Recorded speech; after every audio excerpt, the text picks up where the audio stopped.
बजरंग्या।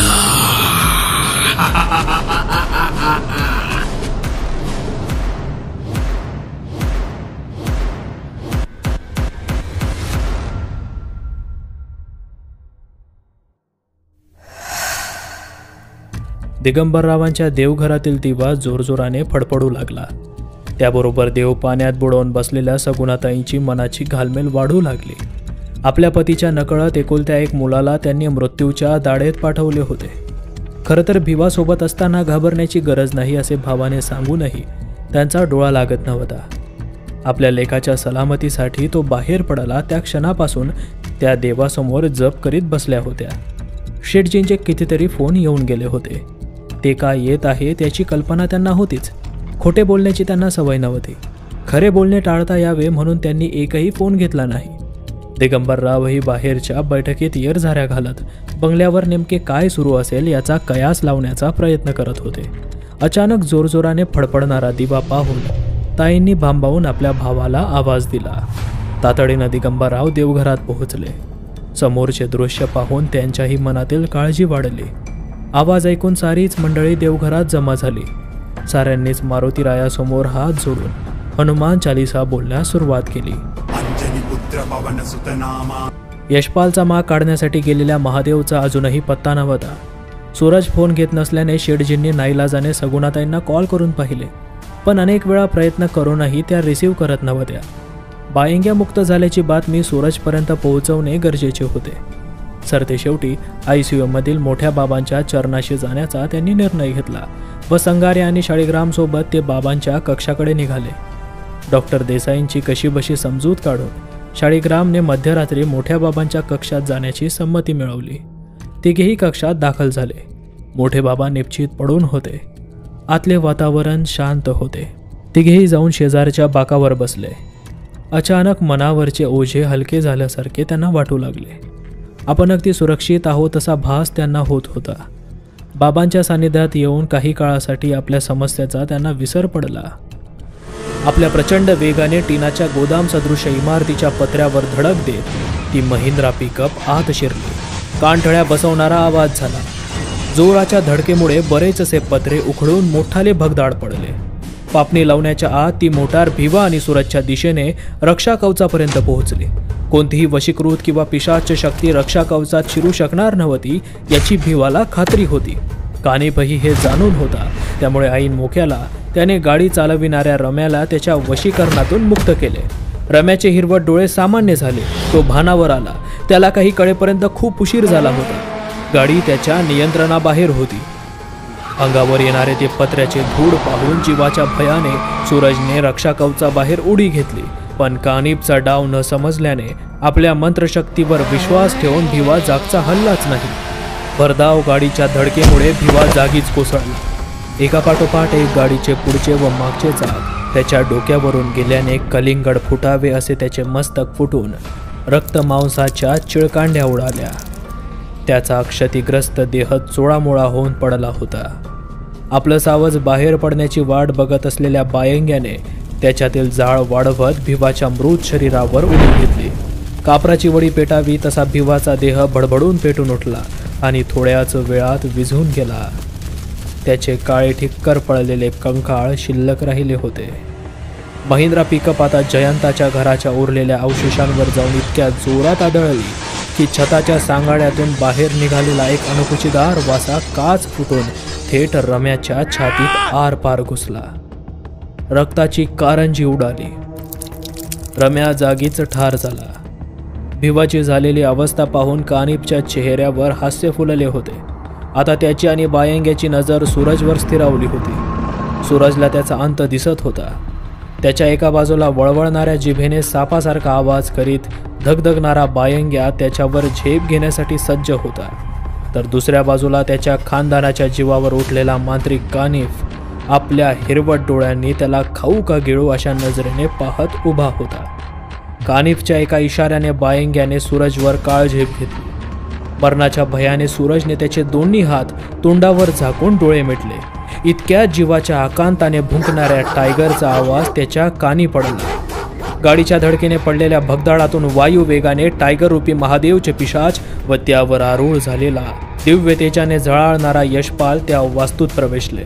क्षणाचाही विलंब न करता सूरजवर झेपावणाऱ्या बायंग्याचे यशपालने स्तंभन मंत्राचा वापर करीत जागीच स्तंभन केले. एखाद्या अदृश्य साखळीत जखडला गेल्यागत बायंग्या जागेवरच कैद झाला. सुटण्यासाठी तो धडपडू लागला. हे सारे वाचून पाहत असलेला कानिफ खवळला. यशपालवर प्रतिवार करण्यासाठी आपला सैतानी तेजाने सिद्ध चिमटा त्याच्यावर रोखत मंत्रोच्चार सुरू केला. पण तेवढ्यात टायगर रूपी महादेवच्या पिशाचाने गाफील कानिफच्या हातावर झडप घालत त्याच्या तीक्ष्ण सुळ्यांनी त्याच्या हाताचा लचका तोडला. अचानक झालेल्या या हमल्याने कानिफ बिथरला. त्याच्या हाताचे मांस खाली लोंबकळू लागले होते. आतले पांढरे हाड स्पष्ट दिसत होते. रक्त भळाभळा वाहत होते. खाली पडलेला चिमटा दुसऱ्या हाताने कसाबसा उचलत कानिफने टायगर रूपी महादेवच्या पिशाच्यावर शक्तिप्रयोग केला. अतितीव्र हिरवट वीजशलाका त्यातून बाहेर पडत त्याने टायगरच्या शरीराचा भेद घेतला. सुकल्या गवताच्या गंजीप्रमाणे टायगरचा मृतदेह पेटून उठला व काहीच क्षणात जळून खाक झाला. केवळ यशपालने दिलेल्या शिकवणीमुळे महादेवने वेळीच टायगरचे शरीर सोडल्याने त्या झटक्यातून तो बचावला. परंतु आता तो पुन्हा शरीररहित झाला होता. आपला हात पूर्ववत करण्याच्या हेतूने कानिफने आपल्या हातातून झरणाऱ्या रक्ताचा अभिषेक सैतान मूर्तीला करण्यास प्रारंभ केला. ती सैतान मूर्ती सिप सिप असा आवाज करत ते रक्त प्राशन करू लागली. त्याचे डोळे हिरवट तेजाने लखलखू लागले. एकीकडे कानिफ हमल्यामुळे क्षीण झालेला त्याच्या शक्ती पुन्हा जागृत करण्याचा तो प्रयत्नात होता. दुसरीकडे बायंग्या सर्व ताकदपणाला लावून स्तंभन तोडू पाहत होता. यशपालने एकूण परिस्थितीचा अंदाज घेतला. सूरज, आपल्याला त्वरित निघायला हवे. काहीच वेळात कानिफ पूर्ववत होईल आणि त्यानंतर तो बायंग्याला स्तंभनमुक्त करेल. महादेवही शरीररहित झाला आहे. मी एकटा त्या दोघांचा सामना करण्यास असमर्थ आहे. तेव्हा सध्या इथून निघून जाण्यातच शहाणपणा आहे. यशपालचा सल्ला ऐकत सूरजने मान डोलावली. अतिरक्तस्त्रावामुळे कानिफला भोवळ येऊन तो सैतान मूर्तीजवळ कोसळला. कानिफला ठार करण्याची हीच एकमेव संधी आहे. त्याची अवस्था पाहून सूरज यशपालला म्हणाला, नाही, त्याला त्या सैतान देवाचे संरक्षण आहे. सैतान मूर्तीच्या डोळ्यातून निघालेले दोन हिरवट प्रकाश झोत पाहत यशपालने उत्तर दिले. सूरजने एकदा भिवाच्या शिल्लक राहिलेल्या कंकालाकडे पाहून त्याला नमस्कार केला. यशपाल येईपर्यंत त्याने प्राणपणाने सूरजची रक्षा केली होती. त्याची पितळी बिल्लासलेली काठी अजूनही रक्षावर्तुळात पडून होती. यशपालच्या त्या काठीकडे लक्ष जाताच तो अनाहूतपणे तिकडे ओढला गेला. आपसुकच त्याने ती उचलून जोरात जमिनीवर आपटली व स्वयंप्रेरणेने त्याच्या गुरूंचे स्मरण केले. त्याबरोबर त्या पितळी बिल्ल्यातून किंचितसा शुभ्र किरणोत्सार झाला. यशपालला मोठ्या बाबांचे शब्द आठवले. त्याचे अस्त्र कदाचित त्याला सापडले होते. त्याला संपूर्ण सिद्ध करण्याची गरज होती. सैतान मूर्तीतील प्रकाशझोत आता कानिफच्या शरीरात शोषला जाऊ लागला. त्याबरोबर कानिफची ग्लानी कमी होऊ लागली. बायंग्याचीही धडपड वाढत होती. हे पाहत महादेवच्या पिशाच्याने दोघांनाही सतर्क केले. बाहेर पडण्यासाठी भग्न वेशात अडकलेल्या महिंद्रा पिकअपचा सहारा होता. सूरजने घाईत जाऊन ड्रायव्हिंग सीटवरून मरून पडलेल्या रम्याला ओढून काढण्याचा प्रयत्न केला, पण त्याला ते जमत नव्हतं. यशपालने महादेवच्या पिशाच्याकडे पाहून त्याला रम्याच्या शवाचा ताबा घ्यायची सूचना केली. मृत्यूनंतर पहिल्यांदा महादेवच्या पिशाच्याला नरदेह मिळणार होता, त्यामुळे तो उत्साहित झाला. महादेवचे पिशाच रम्याच्या शरीरात शिरले. एका हाताने छातीत घुसलेला टोकदार वासा काढून टाकत महादेवच्या पिशाच्याने स्टेअरिंगचा ताबा घेत गाडी सुरू केली. तात्काळ सूरज मागे जाऊन बसला. नव्यानेच मिळालेले आपले शस्त्र निहाळत यशपाल कानिफवर नजर ठेवून उभा होता. तेवढ्यात त्याचे लक्ष कानिफ शेजारी पडलेल्या लाकडी पेटीवर गेले. त्यातून ऊर्जा विसर्जित होत असल्यासारखे त्याला जाणवत होते. तोवर महादेव पिकअप घेऊन त्याच्यापाशी पोहोचलाच होता. यशपालने लाकडी पेटीकडे बोट करून सूरजला तो ऊर्जा विसर्ग दाखविला. त्याबरोबर सूरजचे लक्ष पेटीतून डोकावणाऱ्या त्या कातडी पिशवीकडे गेले, जी त्याने अपूर्वापाशी पाहिली होती. यशपाल, त्यात सिद्धरुद्रमाळा आहेत. सूरज आनंदाने ओरडला. यशपालने वेळ न दवडता धावत जाऊन ती कातडी पिशवी ताब्यात घेतली. गाडीत बसत त्याने आत रुद्रमाळा असल्याची खात्री करून घेतली. आधी इथून बाहेर पडूया. या रुद्रमाळेमुळे ही लढाई जिंकण्यात खूप मदत मिळणार आहे. रम्यारूपी महादेवच्या पिशाच्याने जोरात एक्सलेटर दाबत भरधाव वेगाने गाडी त्या वास्तूबाहेर काढली. रुद्रमाळेचा वापर करून आपण आताच त्यांच्याशी सामना करू शकलो असतो. किस्सा कायमचा मिटला असता. महादेव म्हणाला, रुद्रमाळा केवळ रक्षण करू शकतात, पण कानिफशी 2 हात करण्यासाठी मला हे शस्त्र सिद्ध करावे लागेल. त्यासाठी मला थोडा वेळ हवा आहे. अर्धवट तयारीने लढणे म्हणजे आपलाच घात झाला असता. शिवाय या माळा धारण करण्यापूर्वी आपली आणि यांची एकदा शुद्धी करून घेणे जरुरीचे आहे. यशपालने शंका निरसन करत म्हटले. कानिफ शुद्धीवर आला तेव्हा त्याचा क्षतिग्रस्त हात पूर्ववत झाला होता. सैतानी ऊर्जा शरीरात समावल्याने त्याच्या त्वचेचा रंग किंचितसा हिरवट झाला होता. सर्वात आधी त्याने बायंग्याला स्तंभनातून मुक्त केले. बायंग्या अतिक्रोधाने धगधगत आपल्या नव्या मालकाच्या आदेशाची वाट पाहत होता. ऐनवेळी यशपाल आणि महादेवच्या पिशाचाने येऊन सूरजला वाचवलं होतं. यशपाल प्रत्येक वेळी कानिफला भारी पडत होता. आता तर रुद्रमाळा त्यांच्या ताब्यात गेल्याने अडचणी वाढल्या होत्या. रुद्रमाळा फार तर कोणा दोघांचेच रक्षण करू शकणार होत्या. सध्या त्या सूरजच्या ताब्यात असल्याने कानिफने आपला मोर्चा जयंताच्या मालमत्तेवर फिरवण्याचे ठरविले. बायंग्यासोबत अधिकचा फौजपाटा देण्यासाठी त्याने नवी शक्कल लढवली. ताम्र कलशावरील करकचून बांधलेला लाल कपडा त्याने काढून टाकला. त्या सरशी आत स्तंभित झालेली सारी भुतावळ फसफस करीत बाहेर आली. हडळी, मुंजे, देवचार, लावसटी, संबंध यांच्या धुसर आकृत्या हवेत तरंगत होत्या. पिशाच्य वशीकरण मंत्राने कानिफने साऱ्यांना त्यांच्या अधीन केले. मग आपल्या सिद्ध चिमट्याचा वापर करीत सैतान देवाच्या हरित ऊर्जेने त्यांच्यातील शक्ती वाढवली. त्याबरोबर त्या साऱ्यांचे पांढरे धुसर आकार आता हिरवट झाले होते. त्यांच्या डोळ्यात हिरवट मंद प्रकाश टिमटिमत होता. कानिफच्या आदेशाने बायंग्यावती भूतावळ जयंताच्या साम्राज्याचा समूळ विनाश करण्यासाठी मार्गस्थ झाले. देवघरातील हनुमान चालिसा जप अखंड सुरूच होता. देवासमोरील दिव्याची फडफड आता शांत झाली होती. इतक्यात बाहेरून हॉर्नचा आवाज ऐकू आला. धावतच सारे जण पडवीत आले. तोवर सूरज आणि यशपाल गाडीतून उतरून दारावर आले होते. सूरजला धडधाकट परतलेलं पाहून ताईंचा जीव भांड्यात पडला. रम्याच्या छाताडाला पडलेले भोक आणि त्यातून बाहेर लोंबकळणाऱ्या बरगड्या दाखवत महादेवचे पिशाच गाडी बाहेर आले. ते भयंकर दृश्य पाहून मामी जोरात किंचाळल्या. सूरजने सर्वांना ते महादेव काकाचे पिशाच असून आपल्याला कोणताच धोका नसल्याचं सांगितलं. तरी पण घरातील प्रत्येक जण त्याला पाहून थरथरत होता. यशपालने महादेवला संरक्षणासाठी बाहेरच थांबण्याची सूचना केली. यशपालने तातडीने स्नान करण्याची इच्छा व्यक्त केली. दोंडीबाने विहिरीतले बादलीभर पाणी आणून देताच यशपालने स्नान उरकलं. पाठोपाठ त्याने सूरजलाही स्नान उरकून घेण्यास सांगितले. यशपालने दिगंबररावांकडे घरात गंगाजल असल्यास आणण्याची विनंती केली. सुदैवाने देवघरात ते होते. गंगाजल हातात धरून यशपालने भूतपिशाच बंधक मंत्रोच्चार पुटपुटण्यास सुरुवात केली.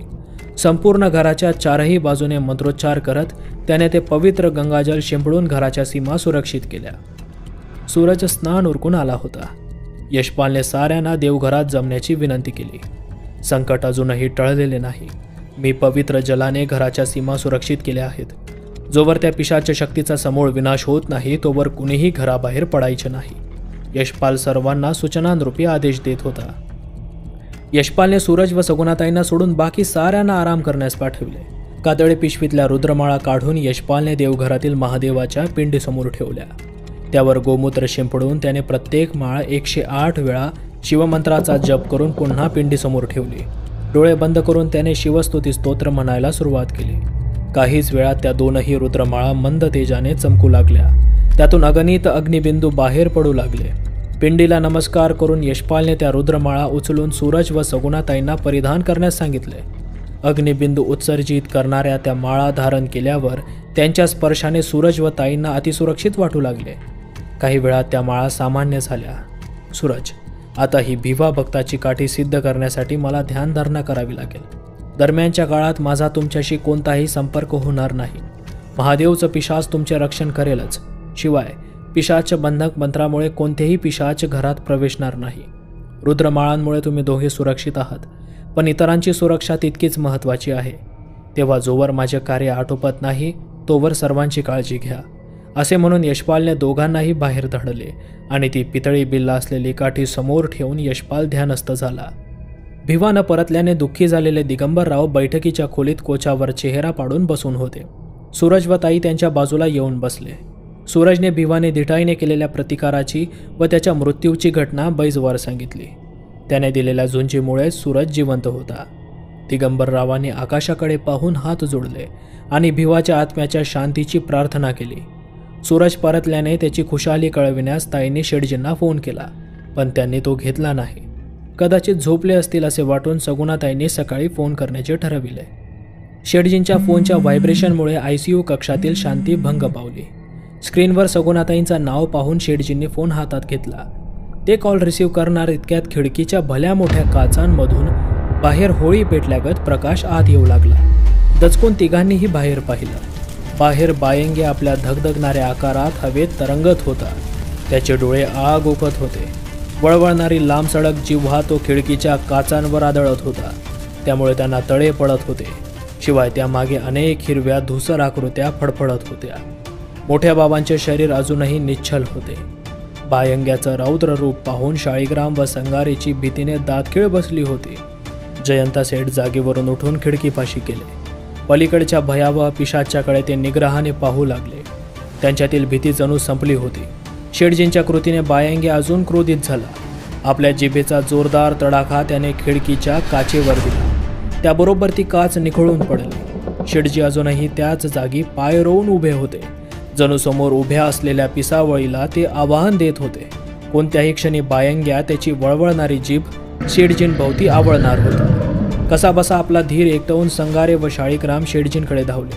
त्यांना वाचविण्यासाठी ते शेठजींना मागे ओढू लागले. शेठजी त्यांना विरोध करत होते.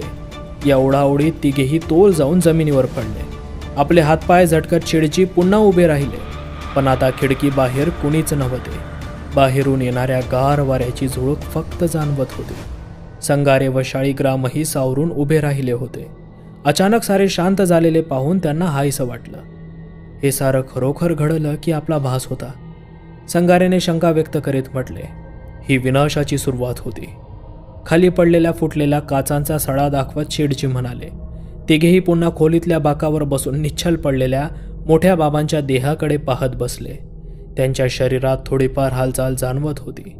शाळीग्रामने खात्री करण्यासाठी पुन्हा डोळे मोठे करून नीट पाहिले आणि तो डॉक्टर देसाईंना बोलविण्यासाठी बाहेर पळाला. थोड्याच वेळात डॉक्टर त्यांच्या टीमसोबत घाईघाईत ICU कक्षात दाखल झाले. अचानक heart rate monitor, pulse rate monitor बाबांच्या प्रकृतीतील सुधारणा दाखवत होते. त्यामुळे तातडीने काही चाचण्या करण्यासाठी बाबांना MRI सेंटरमध्ये नेण्यात आले. बाबा लवकर शुद्धीवर आले तर शेठजींना मोठा दिलासा मिळणार होता. तुर्तास शेठजी, शाळीग्राम व संगारे त्यांच्या रूमवर परतले.